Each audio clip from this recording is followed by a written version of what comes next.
This document makes the Western Hemisphere, Latin America, America's main strategic security focus. The most ferocious part of this document is reserved for America's traditional allies, and that's Europe. This is the Trump view, America first and Europe last. This really does read like a kind of J.D. Vance, Stephen Miller document. I think the biggest risk, Anthony, here of this document is not so much to Europe's security, it's to America's security.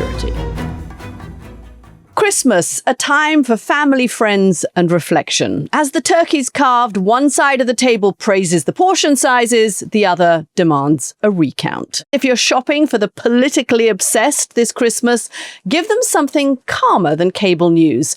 A founding membership to The Rest is Politics US. What could be better than ad-free listening, weekly bonuses, a question and answer session, early access to our live shows, and our deep dive series on people reshaping modern America? We've already explored President Ronald Reagan and unelected President Elon Musk, and let's just say the casting calls keep coming. It's measured, intelligent, and global in outlook with just the right dose of perspective and humor in a world that's running short on all of that. Well, listen, whether you're in New York or Newcastle, democracy still deserves a closer listen. So if you'd rather give a gift that sparks the conversation instead of another argument, make Christmas great again. Head to therestispoliticsus.com and click on gifts. That's therestispoliticsus.com and click on gifts. Merry Christmas, everybody. Hello and welcome to The Rest is Politics US with me, Katty K. And me, Anthony Scaramucci. Today on the program, we are going to be diving into Trump's big national security reboot. It's called the National Security Strategy. It's 33 pages long. I had a read of it yesterday. Every president, as they come into office, produces a national security strategy that then forms what is known as the National Defense Strategy. There's a classified and an unclassified part to these documents. What we're seeing is the unclassified part. And what people I have spoken to, people who at a senior level have been involved in drawing up previous national security strategies, say is so stunning about this one is the way that it totally reorientates America's priorities. Ever since the Second World War, we've sort of shuffled around. Europe's been a major priority for the first period after the Second World War, and then it was the Middle East, and then it was Asia, and those three areas of the world have shuffled around. But this document, under Donald Trump 2.0, makes the Western Hemisphere, Latin America, America's main strategic security focus. And the focus is on stopping drugs coming into America and stopping immigration coming into America. But I think the most stunning part of this document is the whole-scale rejection of ideology as something that underpins American security. This is not a document that is promoting democracy or pluralism or even particularly an America as a sort of shining city on the hill. This is a mercantilist document. And I think in some ways that is not surprising. But what is surprising is that it's down there in black and white, and that the most ferocious part of this document, the language that is the harshest, is reserved for America's traditional allies, and that's Europe. And we'll get into some of that in a second. The person I spoke to had been very senior in the Pentagon, who had drawn up previous national security strategies, said to me that it was just extraordinary to see America walking away from the post-World War II international rules-based order and adopting this attitude that Europe is not an ally, really. It's a problem, more of a problem, if you read this document in many ways, than Russia is. So what did you think of it, Anthony? So I am proud to tell you that I read through the whole document, and I must be a boring person on a Sunday, Katty, because I took lots of notes, and I'm ready for you today. I am so disappointed in that document in so many different ways, but because this podcast is about objectivity and telling people here in the United States and around the world that we have to be honest with people. This country has changed. This is not the country of 1947. This is a different country today. There's fears in the country of immigration. There's xenophobic fears. The isolationist strand that the U.S. has always had, Katty, is in acceleration. here in 2025. And there's no real leaders in the country that are turning the tide of that. And so if you don't mind, I'm going to give 3 things that I agree with in the document and 3 things I wish we had thought about. So the first 3 things I agree in the document. Okay, if you want to protect the borders, I'm all about that. I understand that. You have to have a tight border.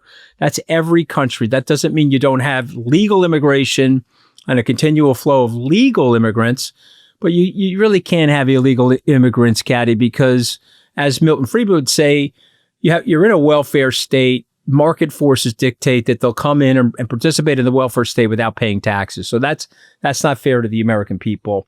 The other thing is you've got to reindustrialize. We did make a mistake. The end of history didn't happen. You have to reshore a lot of this stuff. And I totally understand that. And the third thing, believe it or not, I do also believe in is having a pro-America policy related to South America. So when I say pro-America policy, this corollary to the Monroe Doctrine, I don't like the way the president's going about it, but I do think we need to strengthen our relationships with the people of South America. Remind people what the Monroe Doctrine is. Okay, it's interesting because it was the early 19th century. James Monroe wrote a policy brief that basically said, Europe, stay out of the Western Hemisphere. The United States, the ambit of power for the United States is our hemisphere. And yes, you've got colonies in South America, and you've got, allies in South America. But generally, as it relates to war and diplomacy, this is the U.S.'s backyard.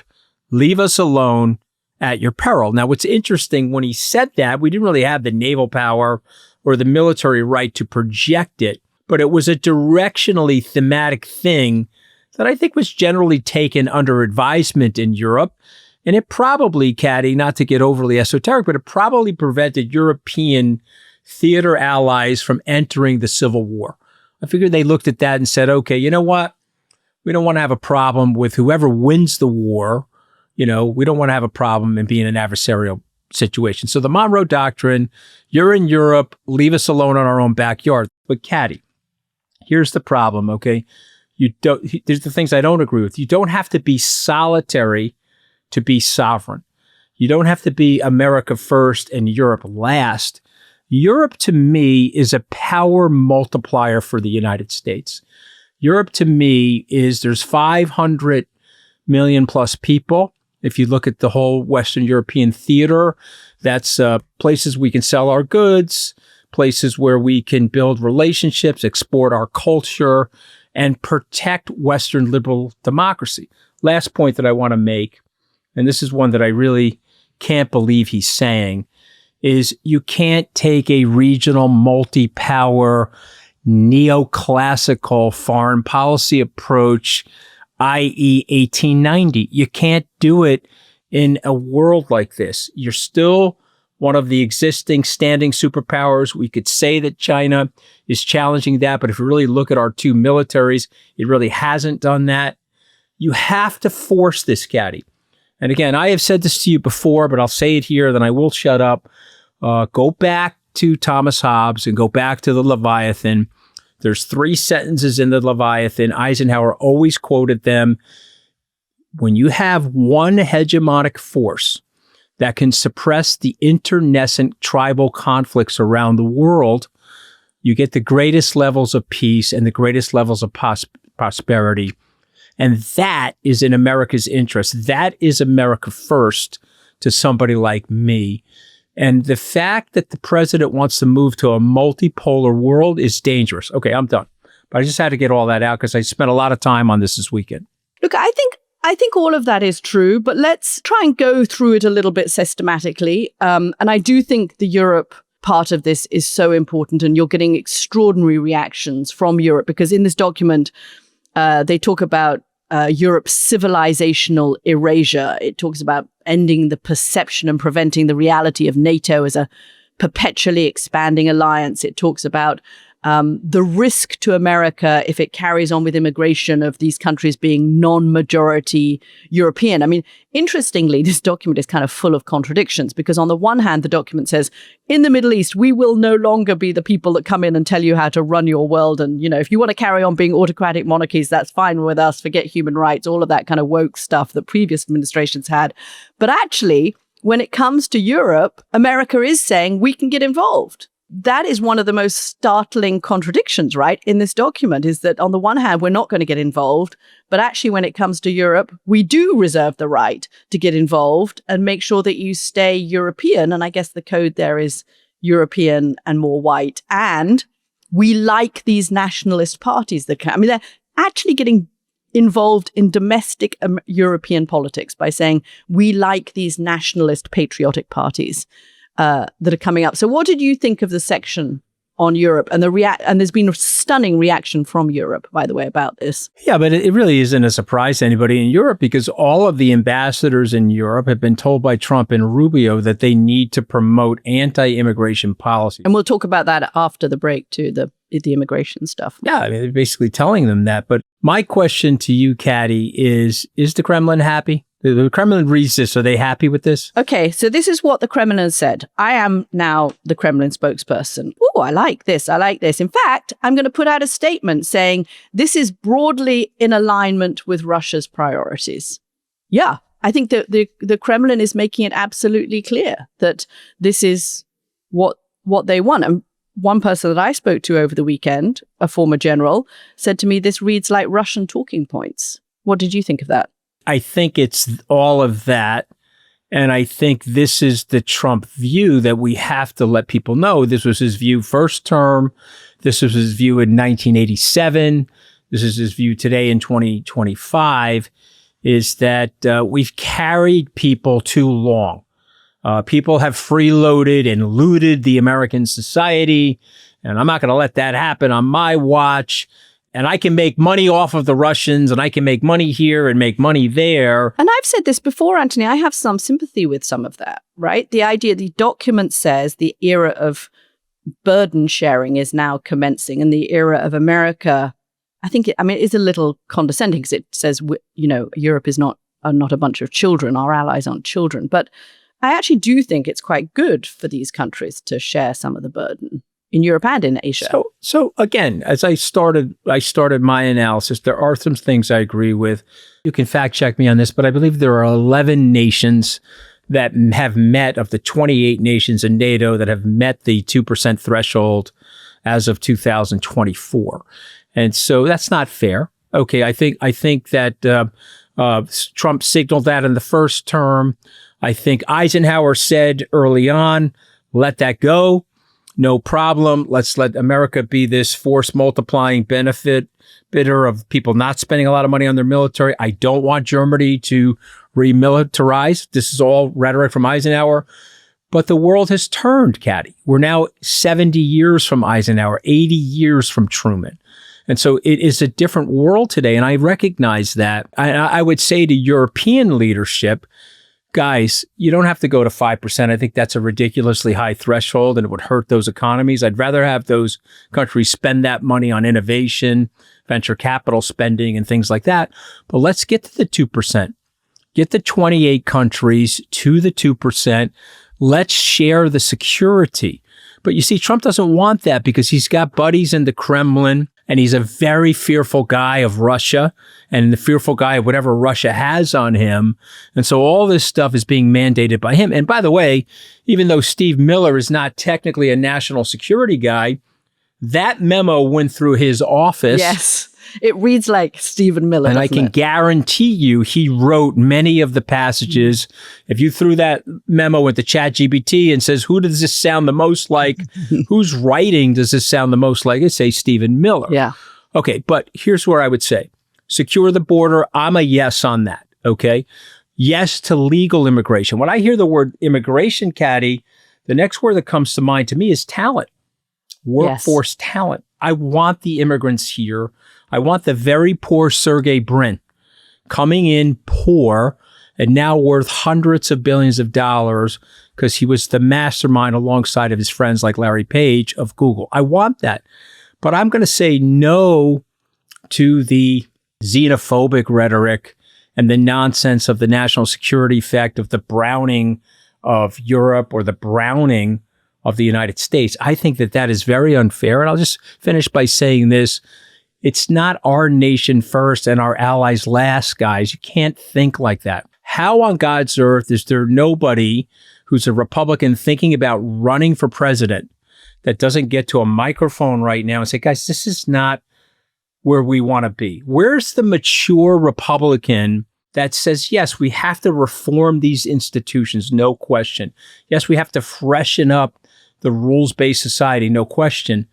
But we can't go in the direction that Trump wants. This would be a disaster for us. Is there a world in which there is a sort of cynical but strategic way of thinking in the White House? And let's keep the focus on Europe for a second, because I think that's some of the most radical rhetoric in this document, where they're thinking, unless we really sound like we're going to pull the plug on Europe entirely and on Ukraine entirely, those feckless Europeans won't do anything, because Barack Obama tried to get the Europeans to increase their defense spending. Trump 1 started the process by putting pressure. But, you know, when there's not a sense of urgency, the Europeans go back, the Germans go back to focusing on cars and exports and their export-led economy. And it's only very recently that Rheinmetall has really got, you know, the political wind behind it. And there's an acceptance that Germany has to rearm. I mean, for all of the historical reasons that you say, obviously no one wanted Germany to rearm after the Second World War. But could you be thinking in the White House, okay, we're going to sound really tough to make sure that those Europeans get the message? And there's a report out, a fascinating report out in Reuters this morning, which is saying that US officials have communicated to Europeans that they want Europe to take over the majority, all of NATO's conventional defense capabilities for everything from missiles to intelligence by 2027. I mean, there's no way Europe's going to be ready to do that. They are starting the process. Like you say, they are growing, but there's no way they can do that by 2027. And there are implications in this document that if Europe carries on allowing mass migration, if Europe is no longer a sort of, you know, effectively a white Christian majority continent, then America, the Trump administration, wouldn't see a need to be part of NATO anymore, that NATO would no longer be what it was meant to be. So what I'm asking, I suppose, is this a kind of strategic thinking? I read this and I think this comes from genuine dislike of Europe and a genuine antipathy towards the continent and that kind of freeloading attitude that you talk about. But maybe they're actually just thinking this is a way to make sure that Europeans do spend more on defense. If I played you the speech at the Munich Security Conference of J.D. Vance, largely written by Stephen Miller, and then I said, okay, that's that, and now read this, largely written by Stephen Miller, you'd say, okay, that's the president's strategy, and that's what the president wants. And, there's a humiliation component to this because Trump likes the humiliation component.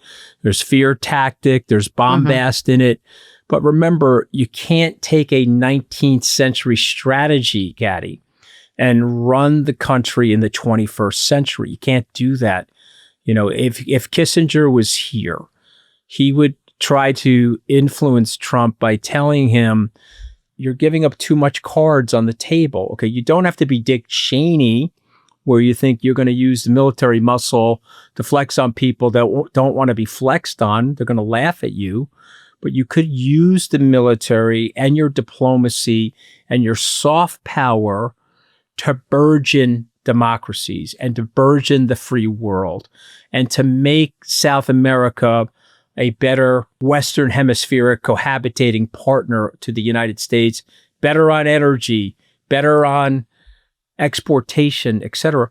Why are we going in this direction? This is a meaner and not necessarily tougher approach.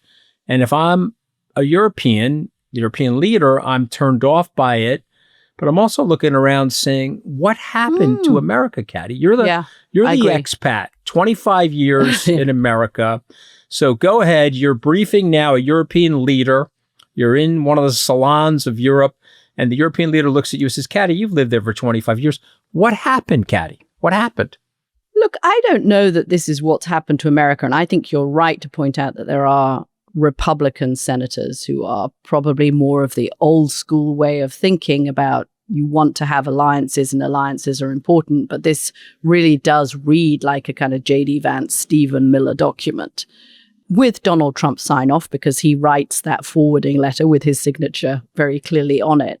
And he has always believed that the Europeans are freeloaded. And he has this view of American foreign policy is transactional. And in some ways, American foreign policy has always been transactional. It's just that America believed in the need to have alliances, and it found those alliances in like-minded, democratic, pluralistic countries. But that way of thinking has changed now. I think the risk for America of this document is that it has no ideological underpinnings to alliances other than making money. I mean, all of the sections on China are not really about the Chinese threat to AI or biotechnology or the cyber attacks, the incredibly sophisticated cyber attacks that China is now launching.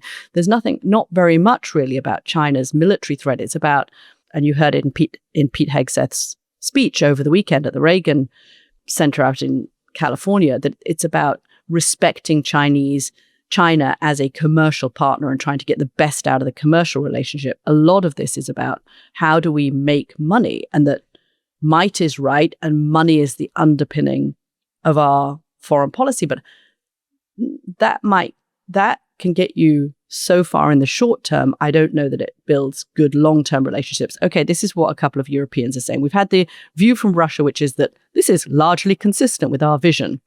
Carl Bildt, the former prime minister of Sweden, put out on X, the only place the White House sees as a threat to democracy that is worth US intervening in is Europe. Bizarre. That's what he put out. But let me give you Donald Tusk. Dear American friends, Europe is your closest ally, not your problem, Prime Minister Tusk posted on social media on Saturday. And we have common enemies. At least that's how it's been in the last 80 years. We need to stick to this. This is the only reasonable strategy of our common security, unless something has changed. I mean, I think, I would say Donald Tusk's comments kind of sum up the view from Europe on this document. They're not totally surprised, but I think the biggest risk, Anthony, here of this document is not so much to Europe's security, it's to America's security. Because if Europe now looks at China as a more reliable partner, and they don't want to, European leaders keep telling me this, we don't want to look to China, but they are looking at this and thinking, wow, that is not a United States that we can depend on. And I don't think that's good for America. You're saying a lot of different things, so let me just go over a few of them. I think you're right about where European leadership is. I think it's sad for me because I see this alliance is so important for freedom and Western liberalism. Again, you've got 5.9 million people living under some level of totalitarianism. We in the West, we free-speaking people everywhere, we are in the minority in the world. And it's important for America to flex freedom. And it's important for America alongside of its longstanding allies to push that agenda so that we have this space for our grandchildren and our great-grandchildren, okay? We're at risk if we don't think like that. And then the second thing as it relates to China, I'm sort of shocked by the whole thing with China in the document, and I heard Bessent's Secretary of Treasury Scott Bessent speak last week at the Deal Book event. He was interviewed by Andrew Ross Sorkin, a bud of mine. And Bessent said something. I said, okay, that does make sense. He said there's no change. Meaning we have this strategic ambiguity related to Taiwan and China. Yes, I think that the document probably comes as relief to Asian allies, right? Yeah. So that's the positive in the document, but the negative in the document is we let the Chinese do whatever the hell they want mostly. Right now, I mean, let me translate the document. So right now we're dependent on a lot of chips coming out of that island. Someday we're not going to be. Once we're not, do whatever the hell you want. That's what I hear. Do you hear something different? Please speak up. No, I that's pretty much what I hear. Okay, we're going to wrap and talk about immigration after the break and the Western Hemisphere, because that's the other big shift in this document. But I'm just going to read you a couple of things from the national security strategy that came out 8 years ago in the first Trump administration. China and Russia challenge American power, influence, and interests, attempting to erode American security and prosperity. They are determined to make economies less free and less fair, to grow their militaries, and to control information and data to repress their societies and expand their influence. That is what Trump said under the first administration when he was surrounded by the kinds of people who had a much more conventional way of approaching the world and America's strategic alliances and America's strategic problems in the world. I haven't seen, Anthony, I mean, maybe I'm wrong, maybe I've missed something. Have China and Russia in the last 8 years become less challenging? Have they become more conciliatory? Have they become more keen on American security and prosperity? No, the only thing that's become less challenging are the people around the president. They don't want to challenge him. And so it's Stephen Miller, Donald Trump, and the rest are minions. You know, Marco Weathervane Rubio. Hold on, let me blow into the microphone. Okay, where's Marco now? Let me blow again. You know, and by the way, quick question. Which Marco Rubio is going to run for president in 2028? It's unbelievable. And George Will said, it is extraordinary, the versatility of the principles of Marco Rubio. I'm going to create the Marco Rubio wind tunnel one more time. Where's Marco now? My God, my brother, what's wrong with you, man? We're going to talk about the other big part of this national security strategy, because it seems that after 80 years of American security policy, there is a new big threat, global regional threat to America that has not been mentioned so far, ever, as one of the big threats since the Second World War. And it comes not from Asia, not from the Middle East, not from Europe. It comes this time, Anthony, from America's own backyard. I didn't know that Latin America was such a dangerous place, but there you go. We are in a new era. So tell us what America wants to do in Latin America now. America is basically saying that the Monroe Doctrine means to us, this Trump corollary. It basically says not only leave us alone in our backyard, but this is our backyard, and we're the manor house leader of the backyard. So if you're doing something in your government in South America that we don't like, we may flex on you military power. We may engage in soft power to get your butt removed from power. And this, the best example I can give, the most current example I can give, is the pressure that they're putting on Maduro right now in Venezuela. Do you see it differently? No, I think that's right. I mean, we've gone from, you know, the priority being focusing on Europe and protecting Europe after the Second World War. And then kind of after 9/11, the priority was the Middle East. And then under Barack Obama, we had the pivot to Asia, and the priority is going to be Asia. And now under Donald Trump 2.0, sort of, I think, taking quite a lot of people by surprise. I haven't spoken to many national security experts who saw this coming before Donald Trump came back into office. There's going to be this huge, big focus on the Western Hemisphere. But here's, I think, what the problem is in this national security strategy document is that it's very, I don't know if the word is bullying. That kind of sounds schoolyard, and certainly Latin America the word is not bullying. Schoolyard, but it's bullying. But it's bullying, literally Katty. saying that Latin American governments are expected to grant America control of key assets, key resources, and strategic locations, or at least not allow other hostile foreign ownership of them. But what they seem to be saying is that we the United States, because we are the big dog in the Western Hemisphere, expect you, Latin American country, to give us control of your key assets and strategic locations. I mean, how is that going to go down around Latin America, which has that history from the Cold War of American meddling in Central America and Latin America and influencing politics and helping dictatorships and helping right-wing dictatorships. I mean, I can't see this going down well just because America's the strongest. What we have found in Latin America, it's very culturally different from North America, is they'll cut their noses off to spite their face. They've got no problem. If they want the Yank to go home, Yankees go home. You know, they have a revolution on New Year's Eve, 1958, and we're still dealing with it in Cuba. They don't care, Kat. You know, and that's a cultural reality that goes on in Latin America. Roosevelt had it right better than everybody. He said, we're going to have a good neighbor policy. We're going to do our best to help them. I've always told you this. Help them in their own countries. You won't have to run at the border. This doesn't sound like that. No, it doesn't sound like that. But this is what this should have sounded like, if you don't mind me imposing this, because I am a former Republican, or at least a non-Trump Republican. What would actually work? Okay, and I wrote it down, so I'm going to read a little bit of it to you. Secure the border. Okay, we're doing that. I like that, so I'm going to say that that's good. But expand the legal immigration to meet our economic needs. That's also workers, low-level workers, and intellect. Okay, the American superpower, Katty, is not the military. The American superpower to me is talent attraction.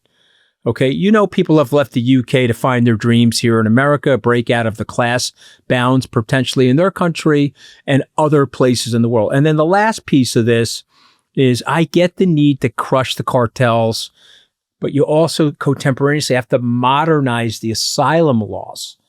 Okay, so I get it.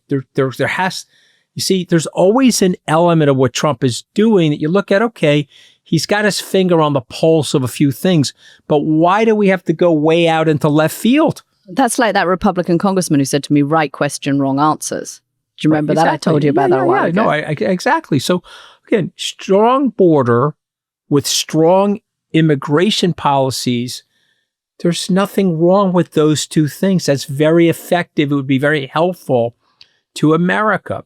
Moreover, whether you like it or not, you're the big brother. You're the richer brother in the family. If you're going to have a Monroe Doctrine, provide economic aid and support it to those nations, and the people won't be running for your border. So I have a question for you. It makes it very clear in the document, that the focus on the Western Hemisphere is combined with this focus, as you said, on immigration. And at the same time, we have this order that is going out from the State Department to American diplomats around the world to highlight to their host countries when immigrants commit a crime or the problems caused by immigrants. I mean, talk about, again, a kind of weird conflicting messages, because on the one hand, America is saying it's not getting involved, but here it is saying that American diplomats should get involved directly and spread this anti-immigration policy, not just from the United States, but to other countries too. It's not just the US that wants to secure its borders and get rid of illegal immigration. It wants other countries to also have an immigration unfriendly policy as well. But so the document says it's about immigration and it's about narco-terrorism and about drug trafficking. And we've seen that with these Venezuela boat strikes that you and I have talked about. But is it actually, when I read that section about allowing America to have access and control of these key assets and resources and not allowing specifically a foreign government, they don't say China, but I'm assuming they mean China, which has been moving into Latin America. Is this also about something else? Is this really about just this spheres of influence idea? China has Asia. I don't know, maybe Russia has Europe. And we have Latin America with the economic benefits that come from a certain amount of control of those countries' assets and strategic locations and resources. Is it as much about that as it is about securing America's borders? Because there are no people coming across the southern border anymore. It's done. I think it's about that. I also think it's about supremacy. I think it's about, I'm the big boss. There was this funny meme going around on Instagram yesterday, really made me laugh. And then I said, oh my God, this could be true. They were showing the ballroom. And at the front part of the ballroom, there was a Lincoln-esque, like Lincoln Memorial-esque monument of Donald Trump in all gold, like the golden calf in the 10 Commandments with Charlton Heston. And he's sitting there with a smirk on his face, looking down on everybody. I was just saying, could you imagine if Trump does that?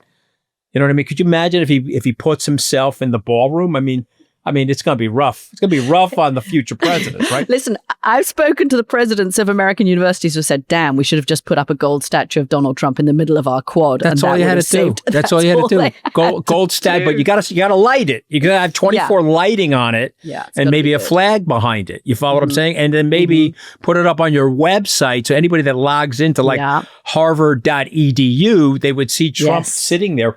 But this is the thing, Kat. This is the thing that is so anti-American. This is the thing that is against the interests of the United States, okay? This is the opposite of George Herbert Walker Bush. The wall is coming down. Gorbachev is about to cede power and break up the Soviet Union.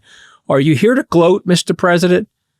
Actually, no, I'm not here to gloat. Yeah, I'm here to support. I'm here to help the Soviets or the former Soviets. He specifically said, I don't want any talk of winners or losers here, right? When he went into that Geneva summit. Because he didn't want to shove it in their faces, because he understood human beings and human nature. But this guy, this very insecure man, he has to do it.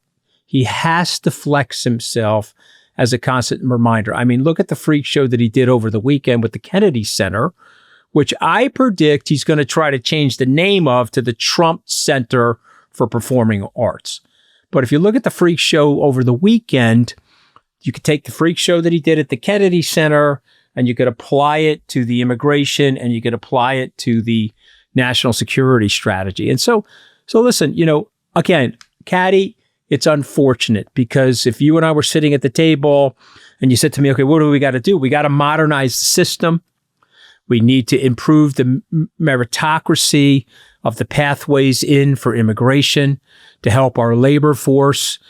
We've got to grow our economy. We've got to project American soft power so that people like us, and it's a tractor beam to attract more talent.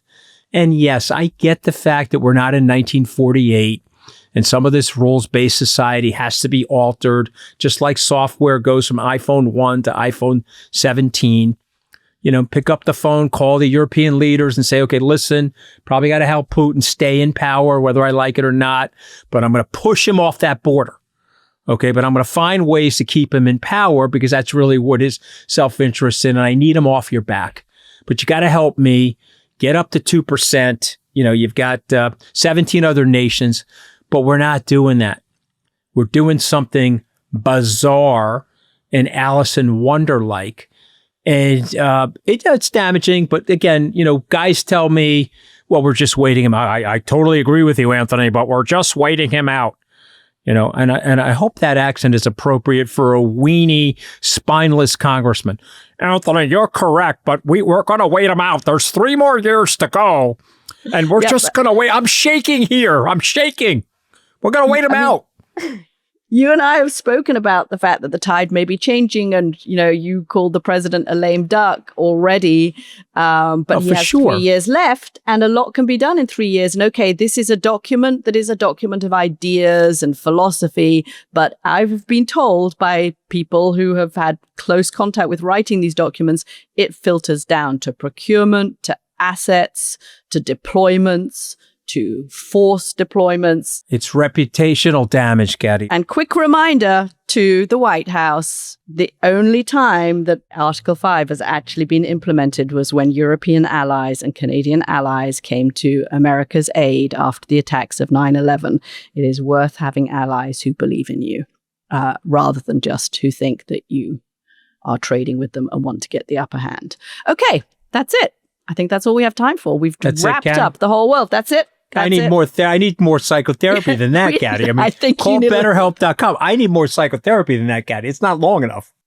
We'll be back on Thursday with another public episode. But if you can't wait for that and you need more therapy, join us on Wednesday for a Q&A. We'll be talking more about Jeffrey Epstein, Venezuela, and whether the House and Senate should have an age limit. I think that's a really good idea. Sign up to become a founding member at therestispoliticsus.com. Thanks, guys. See you soon. Thanks, guys. We'll see you later in the week.